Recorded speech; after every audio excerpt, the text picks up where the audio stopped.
우리 다 같이 하나님의 말씀을 들어보십시다. 주의 말씀은 내 발의 등이요 내 길의 빛이니이다. 아멘.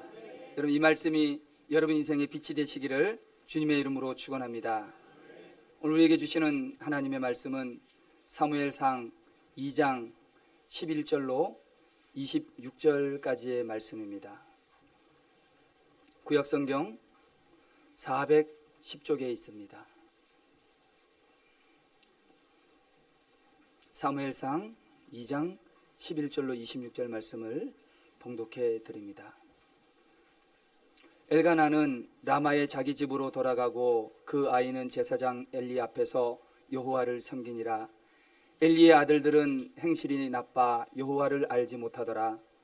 그 제사장들이 백성에게 행하는 관습은 이러하니 곧 어떤 사람이 제사를 드리고 그 고기를 삶을 때에 제사장의 사환이 손에 3살 갈고리를 가지고 와서 그것으로 냄비에나 솥에나 큰 솥에나 가마에 찔러 놓고 갈고리에 걸려 나오는 것은 제사장이 자기 것으로 가지되 실로에서 그곳에 온 모든 이스라엘 사람에게 이같이 할 뿐 아니라 기름을 태우기 전에도 제사장의 사환이 와서 제사 드리는 사람에게 이르기를 제사장에게 구워드릴 고기를 내라. 그가 내게 삶은 고기를 원하지 아니하고 날 것을 원하신다 하다가 그 사람이 이르기를 반드시 먼저 기름을 태운 후에 내 마음에 원하는 대로 가지라 하면 그가 말하기를 아니라 지금 내게 내라. 그렇지 아니하면 내가 억지로 빼앗으리라 하였으니 이 소년들의 죄가 여호와 앞에 심히 크면 그들이 여호와의 제사를 멸시함이었더라. 사무엘은 어렸을 때에 세마포 에봇을 입고 여호와 앞에서 섬겼더라. 그의 어머니가 매년 드리는 제사를 드리러 그의 남편과 함께 올라갈 때마다 작은 겉옷을 지어다가 그에게 주었더니 엘리가 엘가나와 그의 아내에게 축복하여 이르되 여호와께서 이 여인으로 말미암아 내게 다른 후사를 주사 이가 여호와께 간구하여 얻어 바친 아들을 대신하게 하시기를 원하노라 하였더니 그들이 자기 집으로 돌아가매 여호와께서 한나를 돌보시사 그로 하여금 임신하여 3 아들과 2 딸을 낳게 하셨고 아이 사무엘은 여호와 앞에서 자라니라. 엘리가 매우 늙었더니 그의 아들들이 온 이스라엘에게 행한 모든 일과 회막문에서 수종드는 여인들과 동침하였음을 듣고 그들에게 이르되 너희가 어찌하여 이런 일을 하느냐. 내가 너희의 악행을 이 모든 백성에게서 듣노라. 내 아들들아 그리하지 말라. 내게 들리는 소문이 좋지 아니하니라. 너희가 여호와의 백성으로 범죄하게 하는도다. 사람이 사람에게 범죄하면 하나님이 심판하시려니와 만일 사람이 여호와께 범죄하면 누가 그를 위하여 간구하겠느냐 하되 그들이 자기 아버지의 말을 듣지 아니하였으니 이는 여호와께서 그들을 죽이기로 뜻하셨음이더라. 아이 사무엘이 점점 자라매 여호와와 사람들에게 은총을 더욱 받더라. 아멘. 말씀이 좀 길었는데요. 디모데후서 3장 16절 말씀에 보면 모든 성경은 하나님의 감동으로 된 것으로 교훈과 책망과 바르게 함과 의로 교육하기에 유익하다고 기록을 하고 있습니다. 모든 성경은 하나님의 감동으로 기록된 줄 믿습니다. 여기서 하나님의 감동이라는 말이 중요한데요. 원어 성경에 보면 데오 푸뉴스 토스라고 되어 있어요. 하나님 데오, 감동 푸뉴스 토스. 그런데 이 푸뉴스 토스라는 말은 푸뉴마라는 말에서 왔어요. 우리가 잘 알고 있는 말이죠. 푸뉴마는 숨이라는 뜻이에요. 그리고 영이라는 뜻입니다. 다시 말해서 하나님의 감동으로 기록이 되었고 하나님의 성령으로 말씀이 기록되었다는 거예요. 여러분, 작가가 책을 쓸 때 깊이 생각하며 글을 쓰지요. 깊이 생각한 그 글을 읽는 사람들은 작가가 가졌던 희열 그리고 작가가 발견했던 그 기쁨을 글을 읽으면서 발견하게 됩니다. 하물며 이 하나님의 말씀이 하나님의 성령의 감동으로 기록이 되었는데 이 성경을 읽는 사람들이 얼마나 큰 은혜를 받겠습니까? 늘 같은 말씀을 읽다가도 어느 구절의 말씀이 큰 은혜가 되고 삶에 주는 메시지가 남다를 때가 있다는 거죠. 왜냐하면 하나님의 감동으로, 하나님의 성령으로 기록이 되어졌기 때문에 그래요. 말씀이 주는 메시지죠. 그런데 성경을 읽다가 보면은 이렇게 메시지가 주는 은혜도 있지만요, 때로는 또 다른 은혜가 있습니다. 말씀을 읽다가 보면은 말씀 자체가 가지는 아주 섬세한 구조가 있어요. 예를 들자면 오늘 본문과 같은 겁니다. 오늘 본문 사무엘상 2장 11절로 26절은 모두 5부분으로 나눌 수가 있어요. 첫 번째는 2장 11절 말씀이에요. 두 번째 나눌 수 있는 말씀은 2장 12절에서 17절까지 나누는 거예요. 세 번째는 18절에서 21절까지입니다. 네 번째가 22절에서 25절까지고요. 마지막 다섯 번째가 26절 말씀이에요. 5조막으로 딱 나눌 수가 있는데 그 구조의 내용이 굉장히 중요한 거예요. 5개로 나누었는데 왜 이렇게 5개로 나눌 수 있냐면 첫 번째 11절에는 엘가나의 가정 이야기를 적어놓고 있어요. 사무엘과 그 가정 이야기죠. 두 번째는 12절에서 17절까지는 이번에는 엘리 가정의 이야기를 적어놓는 거예요. 홈리와 비느하스의 이야기예요. 다시 세 번째로 들어가면 18절에서 21절까지는 누구의 이야기가 적었냐면 또다시 엘가나의 가정의 이야기, 사무엘 이야기가 적어져 있어요. 그리고 네 번째 22절에서 25절까지는 누구의 이야기가 적어져 있냐면 다시 엘리 가정의 이야기, 홈리와 비느하스가 있지요. 마지막 25절은 누가 적어져 있을까요? 구조적으로 설명이 되니까 차곡차곡 바로 사무엘이 돌아오게 됩니다. 가만히 보면 이게요, 꼭 시루떡 같아요. 말씀이 시루떡을 예전에는 집에서도 만들기도 하고 그랬는데요, 시루떡을 어떻게 만듭니까? 제일 먼저 시루에다가 팥을 이렇게 쫙 뿌리죠. 그 다음에 뭐가 올라갑니까? 쌀가루가 올라가죠. 그 다음에 또 뭐가 올라가죠? 팥이 올라가고, 그 다음에 쌀가루, 마지막으로 팥이 올라가서 팍 찌면 뭐가 되는 거예요? 시루떡이 되는 거예요. 오늘 말씀이 꼭 시루떡 같아요. 제일 밑에 사무엘, 그 위에 엘리, 그 위에 사무엘, 그 위에 엘리, 제일 마지막에 사무엘이 되죠. 마치 말씀이 시루떡처럼 차곡차곡 쌓여서 이 두 가정이 비교가 되고 있고요, 이 두 가정이 잘 어떻게 다른가를 우리에게 말씀해 주고 있습니다. 저는 이 말씀을 읽으면서 시루떡같이 생겼다 그래가지고 제가 이 구조를 시루떡 구조다 이름을 한번 붙여봤어요. 성경을 연구하는 유식한 성경학자들은 뭐라 그러냐면 교차 대조 구조다 이렇게 이야기합니다. 교차합니다. 그리고 두 가정이 대조되어져 있어요. 이런 구조를 사용하는 이유가 있어요. 둘을 비교해서 하나를 특별히 강조하고 싶을 때 교차 대조 구조를 쓰는 거예요.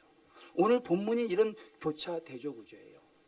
사무엘 가정과 홈리와 비느하스의 가정, 두 가정이 교차되면서 아주 독특한 구조로 기록이 되어져 있습니다. 왜 이렇게 교차 대조를 쓰고 있을까요? 특별히 하나를 강조해서 말씀하고 싶기 때문에 그런 거예요. 두 가정의 이야기를 비교하면서 교차시키면서 오늘 말씀을 읽는 독자들에게, 말씀을 듣는 회중들에게 강력하게 전달하고 싶은 메시지가 있다는 거예요. 과연 그 메시지가 뭘까요? 저는 오늘 그 메시지를 전하려고 하는데, 그래서 말씀의 제목을 두 가정 이야기라고 잡아본 거예요. 두 가정은 엘가나 가정, 사무엘의 가정과 엘리의 가정, 홈리와 비느하스의 가정을 우리가 한번 비교하면서 살펴보자는 거예요. 두 가정 이야기. 이 두 가정 이야기의 첫 번째 이야기는 무슨 이야기냐면 부모 이야기입니다. 어떤 이야기라고요? 부모 이야기.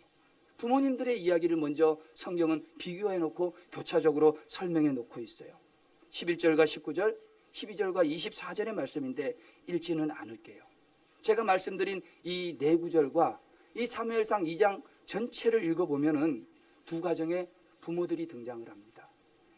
비교를 하고 있는데 제일 먼저 누구를 이야기하냐면 부모들을 이야기하고 있어요. 차곡차곡 살펴보면은요, 두 가정의 부모들이 굉장히 큰 차이가 납니다. 먼저 아버지들을 먼저 한번 살펴보십시다. 오늘 아버님들이 많이 오셨는데요, 가정의 아버지들을 한번 살펴보자는 거예요. 사실 여러분, 예나 지금이나 가정의 아버지들은 굉장히 어깨가 무거워요. 저도 한번 봐봐요. 쌍둥이 키우느라고 어깨가. 가장들은 온 식구들을 건사해야 될 책임이 있는 거예요. 쉽게 말하면 열심히 밖에 나가서 일을 해가지고 아내와 자녀들을 먹여 살리도록 최선을 다해서 삶을 살아야 되는 거예요. 많은 시간 밖에 나가 있어요. 교육은 누가 담당합니까?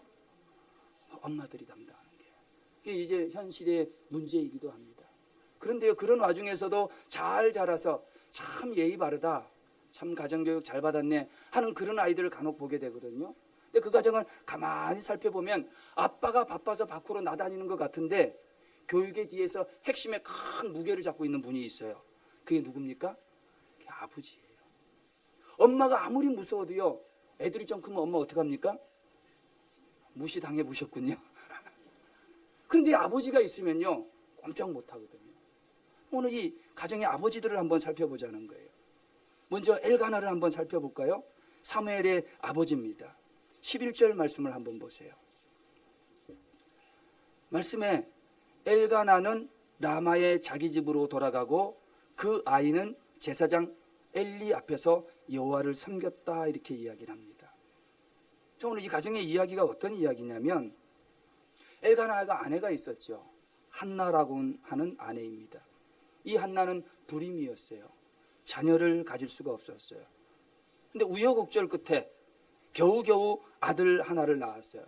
정말 어렵게 낳았어요. 그게 누구냐면 사무엘이에요. 사무엘. 그런데 여러분, 한나가 그렇게 어렵게 고생해서 겨우 얻은 아들을 그 하나님께 바치겠다는 거예요. 여러분, 시집 와서 아이 하나 낳지 못하다가 이제 겨우 대를 이을 아들 하나 얻었는데 그 아들을 하나님께 바친다는 거예요. 오늘 여기 시어머니들 오셨어요.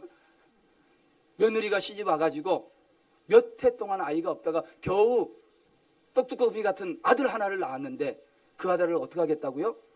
하나님 앞에 바치겠다는 거예요. 이게 말이 돼요, 안 돼요? 돼요. 안 돼요. 누가 그러더라고요? 택도 없는 소리 하지 말라고. 택도 없다는 거예요. 여러분, 엘가나가 만약에 보통의 남편들이라고 한번 생각해 봅시다. 보통의 남편이라고 한다면 엘가나가 그 아들 사무엘을 하나님 앞에 바칠 수 있었을까요? 어림? 반품어치도 없는 거예요. 너무너무 귀한 아들인데, 그런데 그 아내가 하나님께 바치겠다는 거예요. 그랬더니 그 남편 된 엘가나, 사무엘의 아버지 엘가나가 한나가 바치겠다고 하니까 오늘 말씀해 보면 그 아들을 손을 붙들고 실로에 있는 회막까지 가서 엘리에게 바치고 그리고 자기 혼자 돌아오는 것을 11절에 기록해 놓고 있습니다. 여러분, 이 정도 남편이고 이 정도 아버지면 대단하지 않습니까? 내 아내가 믿음으로 결단해서 믿음으로 한번 살아보겠습니다 했더니 그렇게 해보라는 거예요. 근데 그게 자기 자식이에요. 자식임에도 불구하고 하나님 앞에 드리겠다니까 드리라는 거죠. 괜찮은 아버지입니다. 근데 제사장은 어떨까요? 엘리, 홈리와 비느하스의 아버지는 어떤 아버지입니까? 오늘 말씀에 22절을 한번 보십시다. 말씀해 보니까 엘리가 매우 늙었더니 그의 아들들이 온 이스라엘에게 행한 모든 일과 회막문에서 수종드는 여인들과 동침하였음을 듣고 24절에 보니까 내 아들들아 그리하지 말라 내게 들리는 소문이 좋지 아니하니라. 내 아들들아 그리하지 말라 소문이 좋지 아니하니라. 여러분, 지금 이게 무슨 말일까요? 내 아들들아 그리하지 말라. 지금 내 자식들이, 내 아들이 회막에서 수종드는 여인들과 동침하면서 하나님 앞에 범죄했음에도 불구하고 내 아들들아 그리하지 말라. 정말 부드럽게 타이르고 있어요. 아마 부모로서 인내의 극치를 보여주는 모습이 하니까 어떻게 내 아들이 그런 나쁜 못된 짓을 하고 왔는데 내 아들들아 그리하지 말라. 양반도 보통 이런 양반이 없겠죠? 아주 부드러운 말로 타이릅니다. 그러면서 하는 말이 내게 들리는 소문이 좋지 아니하니라. 지금 너 잘못됐어. 인생이 그렇게 살면 안 돼. 야단치는 게 아니라 뭐가 좋지 않다? 소문이 좋지 않다. 지금 사람들 눈치 보고 있는 거예요. 사람들의 소문이 좋지 않다고 그 눈치를 보고 있는 거예요. 여러분, 이 일은 부드럽게 타이를 일이 아니에요. 여러분, 이 일은 눈치를 봐도 될 일이 아닙니다. 이거는요, 부드럽게 타이를 게 아니라 마치 잠언 말씀에 기록된 것처럼 초달을 해서라도, 매질을 해서라도 따끔하게 혼을 내서 고쳐줘야 될 일이죠. 다시는 그렇게 하지 못하도록 야단쳐야 될 일입니다. 소문이 좋지 아니라 사람들 눈치 볼 일이 아니라 하나님 눈치를 봐야 한다는 거죠. 그런데 그렇지 않았어요. 누가? 홈리와 비느하스의 아버지가 그러지 않았다는 거예요. 아까 말씀드렸죠. 잘 양육되고 잘 훈련받은 가정의 자녀들은 그 뒤에 누가 있다고요? 아버지가 있다는 거예요. 그런데 오늘 말씀해 보니까 엘리 아버지 엘리가 엉망이었던 거죠. 여러분, 가정의 근본적인 원인이 바로 이 엘리에게 있었던 거예요. 이 아버지, 두 아버지에게 얼마나 큰 차이가 있습니까? 차이가 나요, 안 나요? 나죠. 차이가 나도 보통 나는 게 아니에요. 아버지들이에요, 비교가 하니까. 그 어머니들은 어떨까요? 두 가정의 어머니들을 한번 비교해 보십시다. 먼저 사무엘의 어머니는 한나입니다. 오늘 말씀에 반복적으로 등장하는 인물이죠. 성경에 오늘 사무엘이 상서가 기록되면서부터 등장을 합니다. 그리고 그 이야기가 끝나기까지 계속적으로 등장하는 인물이 있는데 한나입니다. 성경은 한나에 대해서 집중적으로 기록을 하고 있죠. 먼저는 한나가 아이를 가질 수 없어서 고통받았던 여자라는 겁니다. 그런데 그 고통을 다른 방법으로 해소하지 아니하고 하나님의 성전에 와서 눈물로 부르짖으면서 마치 제사장이 보기에 술 취한 여인처럼 하나님 앞에 기도하는 모습으로 삶의 고난과 삶의 고통의 문제를 하나님 성전에 와서 기도함으로 해결받았던 아름다운 믿음의 여인, 그 여인의 고통과 슬픔을 다 기록해 놓고 있어요. 아주 자세하게 빠짐없이 기록을 합니다. 왜 그럴까요? 성경의 기록으로 남겨서 후대의 많은 어머니들의 귀감이 되라고. 다시 말해서 한나는요, 그냥 어머니가 아니라 괜찮은 어머니였던 거예요. 아, 어머니면 이 정도면 괜찮아 할 정도로 본이 될 만한 어머니였다는 거죠. 한나예요. 그러면 사무엘의 아버지 엘가나, 홈리와 비느하스의 아버지 엘리, 사무엘 어머니 한나가 등장했어요. 누가 빠졌어요? 홈리와 비느하스의 어머니가 빠졌어요. 어머니. 제가 그 어머니 빠진 거를 여러분들에게 설명하려고 아무리 성경을 뒤지고 찾아봐도 나와요, 안 나와요? 찾아봤어요? 제가 말하니까 그렇게 대답하시죠. 안 나와요. 진짜 안 나와요. 찾아볼 필요도 없어요. 여러분, 왜 비교를 할 수 없냐면 성경에 기록이 되어져 있지를 않아요. 그 어머니에 대해서는 전혀 언급하고 있지 않아요. 이름 기록되어 있지 않습니다. 무엇을 했다 기록되어져 있지 않습니다. 우리에게 무엇을 가르쳐 줍니까? 홈리와 비느하스의 어머니는 믿음의 가장에, 믿음의 어머니로서 별로 한 일이 없다는 거예요. 별로 한 일이 없다는 거예요.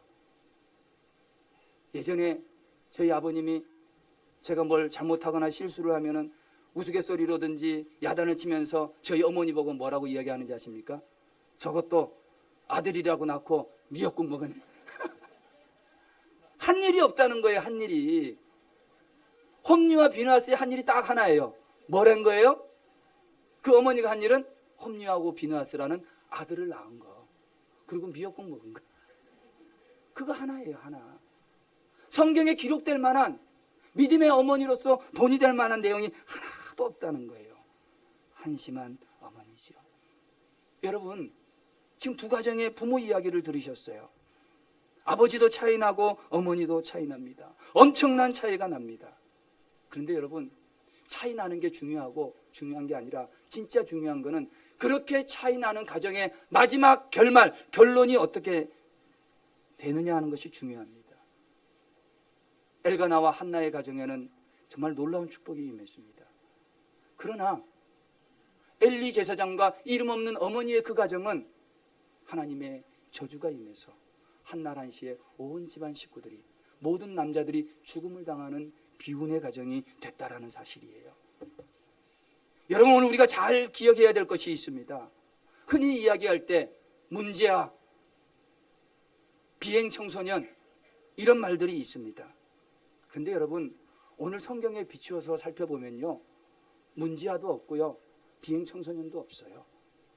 문제아가 있는 게 아니라 문제아 뒤에 누가 있는 거예요? 문제 부모만 있는 거예요. 문제의 부모가 있을 뿐입니다.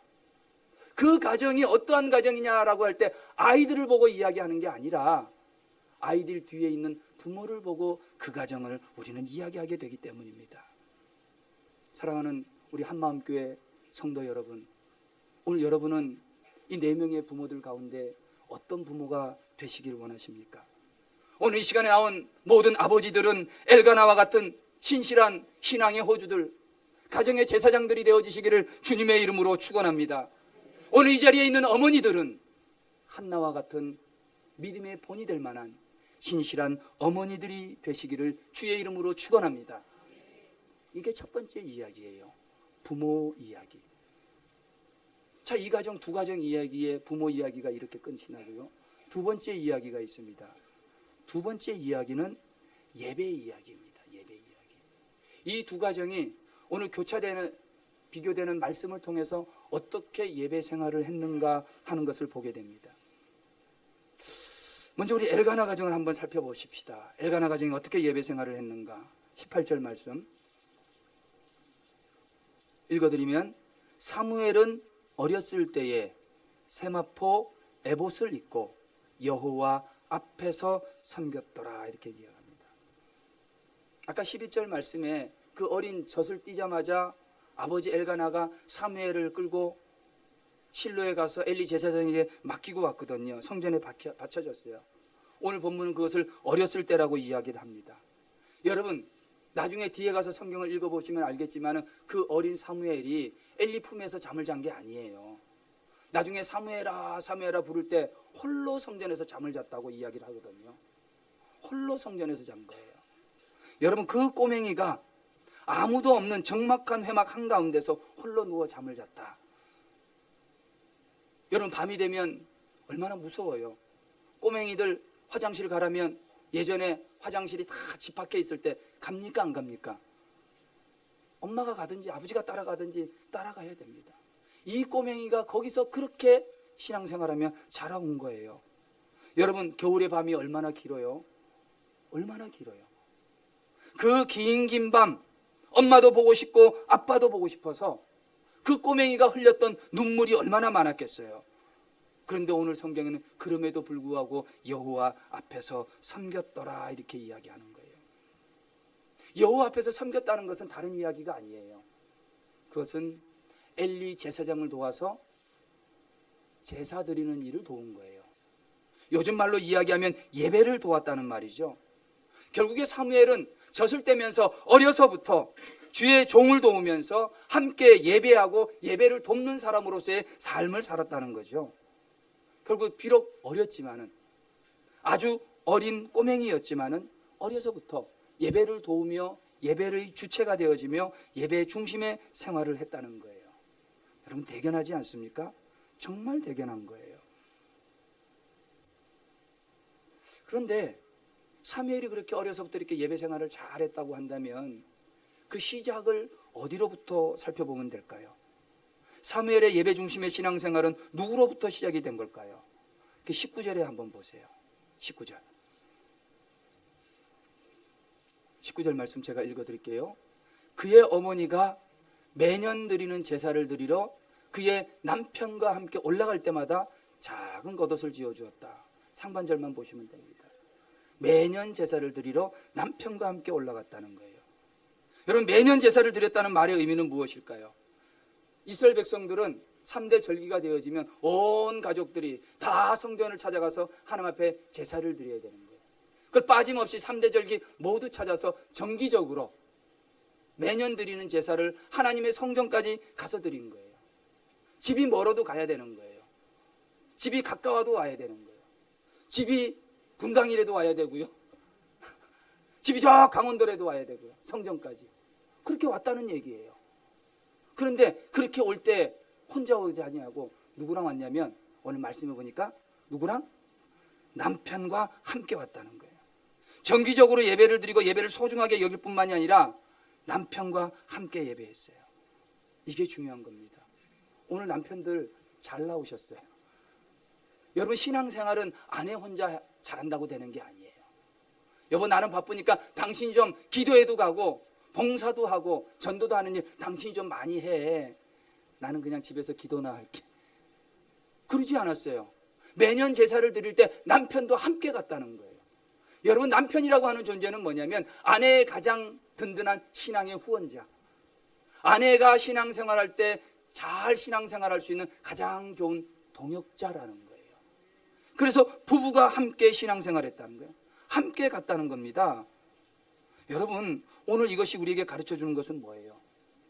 엘가나의 가정은 엄마만 독주하는 신앙도 아니고 아버지만 뒤로 처진 신앙도 아니고 가족이 함께 정기적으로 예배하고 예배를 소중하게 여기고 아름다운 신앙의 생활들을 영위했다는 거죠. 그게 중요한 겁니다. 여러분, 매년 제사를 드리러 실로에 갔어요. 실로에 가면 누가 있어요? 그 아들 사무엘이 있는 거예요. 반면에 여러분, 엘리 제사장의 두 아들 홈리와 비누아스는 어떻습니까? 이들은 어떻게 신앙생활을 했을까요? 12절 말씀에 비교되는 말씀이니까 엘리의 아들들은 뭐가 나빠서? 행실이 나빠서 누구를? 여호와를 알지 못하더라는 거예요. 말씀해 보니까 행실이 나쁘고 여호와를 알지 못하더라. 우리는 이걸 좀 차분히 살펴볼 필요가 있어요. 홈리와 비누아스는 제사장의 아들인데 뭐가 나빴어요? 행실이 나빴어요. 못된 짓 많이 했다는 거예요. 제사장 아들인데, 요즘 말로 이야기하면 목사님 가정의 아들인데 행실이 못됐다는 거예요.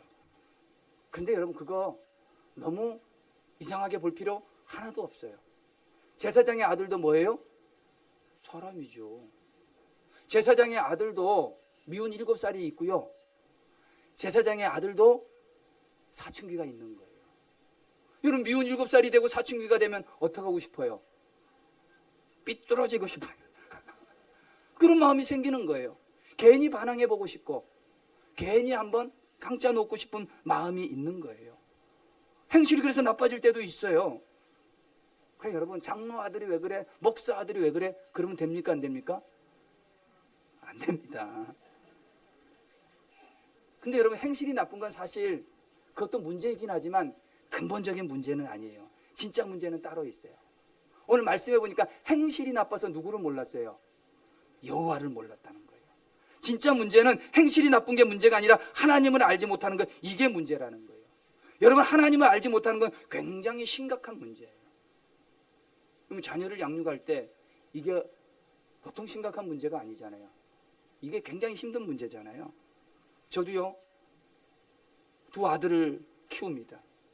두 아들을 키우는데 아들 키우는 게 이게 쉬워요? 쉬운 일은 아니에요. 만만한 일이 아니에요. 제가 아들 둘 키우면서 가만히 생각해 봤어요. 나는 이거 둘 키우기도 힘든데 우리 엄마는 6을 어떻게 키웠지?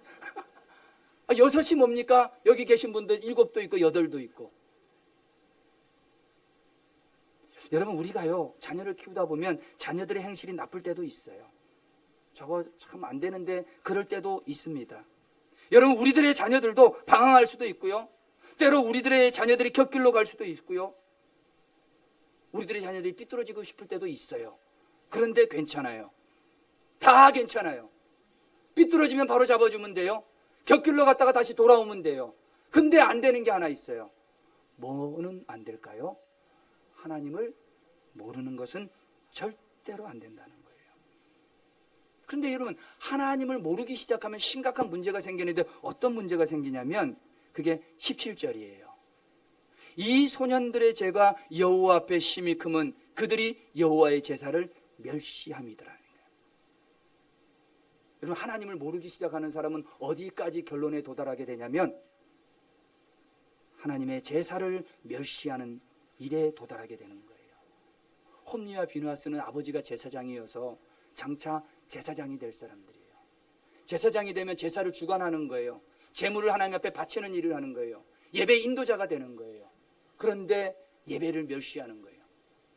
제사를 드려야 될 사람이 제사를 멸시한다는 거예요.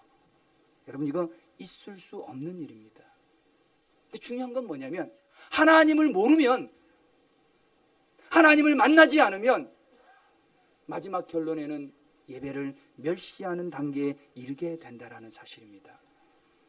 여러분, 하나님께서 예배를 멸시하고 제사를 멸시하는 엘리의 두 아들 홈리와 비누아스에게 뭐라고 말씀하시는지 아세요? 30절 말씀, 오늘 읽지는 않았지만요,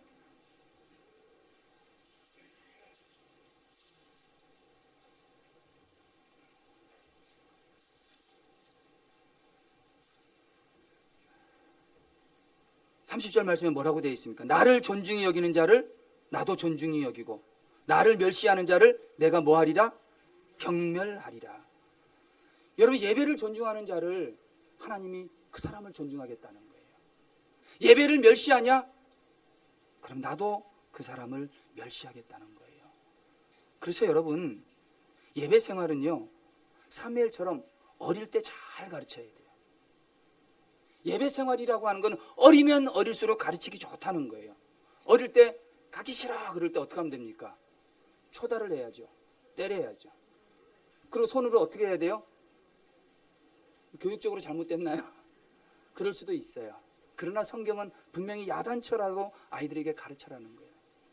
어떤 집회를 봤더니요, 아이들이 이제 사춘기 소년이 됐는데 교회를 안 오려고 하니까 어떻게 하냐면, 야, 교회 오면 아빠가 돈 줄게. 일당을 준다는 거예요. 그랬더니 그 녀석이 하는 얘기가, 나는 일당 받고 교회 다녀. 여러분, 일당 받고 교회 오면 어때요? 교회 와서 예배 드리는 게 습관이 되고, 습관이 돼서 훈련이 되면 나중에 예배가 그 아이의 인생이 될 줄로 믿습니다. 그런데요, 예배 안 오고 한 주 빠지고 두 주 빠지고 계속 빠지잖아요. 그게 습관이 되잖아요. 두 주 빠지고 세 주 빠지면요, 나중에 별로 죄책감도 없어. 그래도 되는 줄로 안다는 겁니다. 그래서 여러분, 아이들에게 예배에서 가르칠 때는 어리면 어릴수록 가르치기 좋다는 거예요. 그 아이들에게 예배를 목숨처럼 지키고 예배 드릴 수 있도록 가르쳐야 된다는 거죠. 여러분, 오늘은 좀 조용한데요, 우리가 3층이 예배당이고 4층이 뭐예요? 교육관이에요. 여기가 무슨 자리예요? 여기가? 네, 중고등부 자리. 여기가. 저기가 무슨 자리? 저기가? 여기가 초등부 자리예요. 지난주는 보니까 왜 그렇게 쿵탕쿵탕 소리가 많이 나는 거예요? 제가 올라가 봤어요. 열심히 율동하면서 뛰고 있더라고요. 저는 여러분, 우리 한마음교회는 위층의 아이들이 청소년부에서 너무 뛰고 초등부에서 아이들이 너무 쿵쾅쿵쾅 거려서 여기서 예배 드릴 수 없게 될지언정 아이들이 많아지게 되시기를 주님의 이름으로 축원합니다. 여러분, 저 뒤에서 시끄러우면 시끄러울수록 좋은 일이 막 일어나고 있는 거예요. 거기 와서 떠들고 장난치고 쿵쾅거리는 그 아이들은 지금 그 무엇으로도 바꿀 수 없는 소중한 경험을 하고 있는 거예요. 그래야 되지 않겠습니까? 저는 오늘 저와 여러분들이 꼭 기억했으면 좋겠습니다. 우리 자녀의 미래가 예배에 달려있는 줄 믿습니다. 우리의 자녀가 예배에 성공하면 인생도 성공할 줄 믿습니다. 예배에 실패하면 인생도 실패할 수밖에 없다는 거예요. 여러분, 예배에 실패한 엘리 제사장의 두 아들들이 어떻게 됐는지 아십니까? 하나님이 예언한 대로 같은 날 같은 자리에서 죽음을 당하였어요. 그 아버지는 두 아들이 죽었다는 소식을 듣고 의자에 있다가 깜짝 놀라 자빠지면서 목이 부러져서 죽었어요. 그때 마침 손자가 태어났는데 하나님의 영광이 다 우리 집안에서 떠나버렸다고 아이의 이름을 이가봇이라고 지었다는 거예요. 여러분, 예배의 멸시로 시작해서 하나님의 영광이 떠나는 일로 결론 지어지더라는 거예요. 여러분, 하나님의 영광이 내 가정에서 떠나요. 하나님의 영광이 내 있는 삶의 자리에서 떠난다고 한번 생각해 보십시오. 반면에 사무엘은 어떻게 됐어요? 예배에 성공한 사무엘. 여러분, 사무엘은요, 오늘 성경 앞에 읽어보면 에브라임 사람으로 되어 있어요. 에브라임 지역에 사는 사람일 수도 있고 에브라임 지파일 수도 있어요. 성경 해석하는 학자마다 달라요. 그러나 별로 중요하지 않아요. 진짜 중요한 건 뭐냐면 제사장은 아버지가 제사장이어야 내가 제사장이 될 수 있는데 지금 제사장은 누구예요? 엘리예요. 근데 그 아들 홈리와 비누아스가 제사장이 된 것이 아니라 아버지가 제사장이 아니었지만은 누가? 사무엘이 엘리의 뒤를 이어서 제사장이 됐다 하는 사실이 중요한 겁니다. 5월 가정의 달인데요, 막 아이들에게 선물도 주고 부모님들에게 꽃도 달아드리고 막 하잖아요. 여러분, 우리가 우리 가정의 식구들에게, 내 사랑하는 가정의 자녀들에게 줄 수 있는 가장 큰 선물은 뭘까요? 저는 분명 예배라고 생각합니다. 내가 사랑하는 사람에게 가장 소중한 것을 준다면 그건 예배를 줘야 될 줄로 믿습니다. 여러분, 자녀들에게 예배를 선물하시기를 주님의 이름으로 축원합니다. 여러분, 가정에 재단이 쌓아지고 여러분의 아버지들은 영적 제사장이 되고 아내들은 영적인 조력자들이 되어지기를 주님의 이름으로 축원합니다. 여러분, 그런 의미에서요, 우리 한마음교회에서 가정 예배를 강조하는 것은 굉장히 중요한 거예요. 자녀들은 이 가정 예배를 통해서 엄마 아빠의 신앙을 전수받는 거예요. 아버지가 아이들의 머리 위에 손을 얹고 축복 기도해 줄 때 아버지의 주신 그 특권, 가정의 축복권을 몸소 실천하고 있는 거예요. 여러분, 그 시간에 부부간의 대화를 할 수 있어요. 이런저런 이야기를 할 수 있어요. 서먹서먹했던 아버지와 아들이 대화를 하는 거예요. 모든 것이 회복되는 시간이고 부부가 소통하는 시간이고 바로 그것이 가정 예배 시간이죠. 오늘 사진 한 장 한번 볼까요? 지난주에 가정 예배를 드리고 댓글로 달아주십시오라고 했더니 그 중에 하나가 올라온 게 이거예요. 초상권은 제가 보장은 못합니다. 저기 꼬맹이 한번 보세요. 지금 뭐 하고 있어요? 저 아이가 할머니와 이모와 엄마와 더불어서 가정 예배를 드리면서 성경을 뒤적이고, 제가 뭔 글을 알겠어요? 하나님의 말씀을 들은들 저 아이가 뭘 깨닫겠어요? 그러나 중요한 것은 매일 저녁은 하나님과 예배 드리는 시간이야. 저녁마다 할머니가 나를 위해서 축복 기도해 주는 시간이야. 자라나면서 신앙이 쌓여지게 될 줄로 믿습니다. 하나님 앞에 드려지는 예배는 마땅하고 가정의 제단은 쌓아져야 돼. 어려서부터 그 마음속에 뿌리가 박히게 될 줄로 믿습니다. 여러분, 저 아이가 자라서 어떻게 되겠어요? 잘 될 겁니다. 잘 될 줄로 믿습니다. 여러분, 오늘 우리가 아이들에게 가장 중요한 이야기를 심어줘야 될 것은 바로 이 예배 이야기. 자, 오늘 이 두 가정 이야기 마지막 세 번째는 꿈 이야기예요. 꿈에 관한, 비전에 관한 이야기입니다. 마지막으로 오늘 이 꿈 이야기를 한번 해보십시다. 이 두 가정은요, 과연 어떤 꿈을 꾸고 자녀들에게 어떤 비전을 심어줬을까요? 엘리 제사장 가정을 한번 살펴볼까요? 아까도 말씀을 드렸지만 당시 제사장들은 세습직이에요. 요즘에 대형교회에서 세습의 문제로 많은 문제들이 있어요. 어려움을 당합니다. 그런데 구약시대에 보면 제사장들은 세습직이에요. 아버지가 제사장이면 죽지 않는 한 거의 100% 제사장이 되게 돼 있어요. 왜? 세습직이기 때문에 그렇습니다.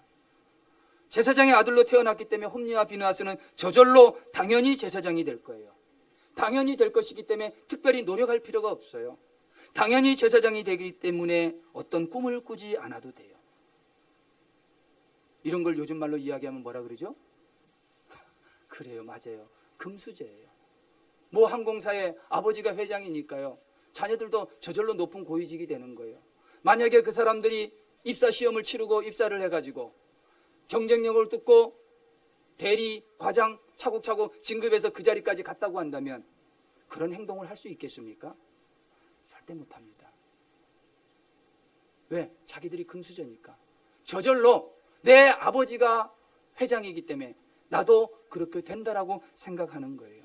그냥 하루하루 먹고 싶은 대로 사는 겁니다. 하고 싶은 대로 다 행하는 거예요. 여러분, 먹고 싶은 대로 먹으니까 재물 하나님 앞에 드리기도 전에 날고로 먹는 거예요. 하고 싶은 거 내 마음대로 하니까 회막에 수종드는 여인들과 동침하게 되는 거예요. 아무런 노력이 필요 없어요. 저절로 꿈을 꾸지 않아도 돼요. 왜? 저절로 제사장이 되기 때문입니다. 축복의 가정에 태어났지만 더 큰 축복을 꿈꾸지 못했고, 좋은 환경과 여건이 있었지만 더 큰 꿈과 비전과 열정을 가지지 못했어요. 그래서 아까 말씀드린 대로 그 가정에 하나님의 영광이 떠나는 이가봇의 역사가 나타난 겁니다. 반면에 엘가나 가정은 어떨까요? 여러분 18절 말씀 한번 보세요. 18절 말씀. 사무엘은 어렸을 때 세마포 에봇을 입고 여호와 앞에서 섬겼더라. 뭘 입었다고요? 에봇을 입었어요. 에봇. 에봇이 뭐냐면 제사장들이 제사를 집례할 때 입는 옷이에요. 지난주에 목사님께서 세례식을 베푸시면서 가운을 입으셨죠. 그 가운하고 똑같은 거예요. 그런데 여러분, 옷이라고 하는 것은 신분을 상징하거든요. 에봇을 입었으면 제사장이에요. 적어도 제사장의 아들이죠. 그런데 오늘 성경에 어린 사무엘은 제사장의 아들이 아니었음에도 불구하고 에봇을 입었어요. 더 놀라운 건 뭐냐면 그 어머니가 매년 제사를 드리면 1년에 한 번씩 성전을 찾아 올라갈 때 아이가 1년마다 부쩍부쩍 크니까 뭐가 필요해요? 새 옷이 필요한 거예요. 그때마다 그 어머니는 새 옷을 지어다가 손수 바느질을 하고 손수 내 아들이 입을 옷을 꿰어서 풀을 먹여가지고 성전에 들고 와서 아이에게 입혀주는 거예요. 새 에봇을 입혀주는 거예요. 여러분, 사무엘은 제사장 가문의 아들이 아닙니다. 아버지가 제사장도 아니에요. 그 에봇을 입혀주는 어머니에게 이렇게 질문했을지도 몰라요. 어머니, 내 아버지는 제사장도 아니고 나는 커서 제사장이 될지 안 될지도 모르는 사람인데 왜 내게 이 제사장의 옷을 입혀줍니까? 여러분, 한나는 어려서부터 그 아들을 하나님 앞에 바쳤어요. 하나님 앞에 바칠 때 이 아이가 하나님 앞에 위대하게 아름답게 잘 쓰임받기를 원했을 것입니다.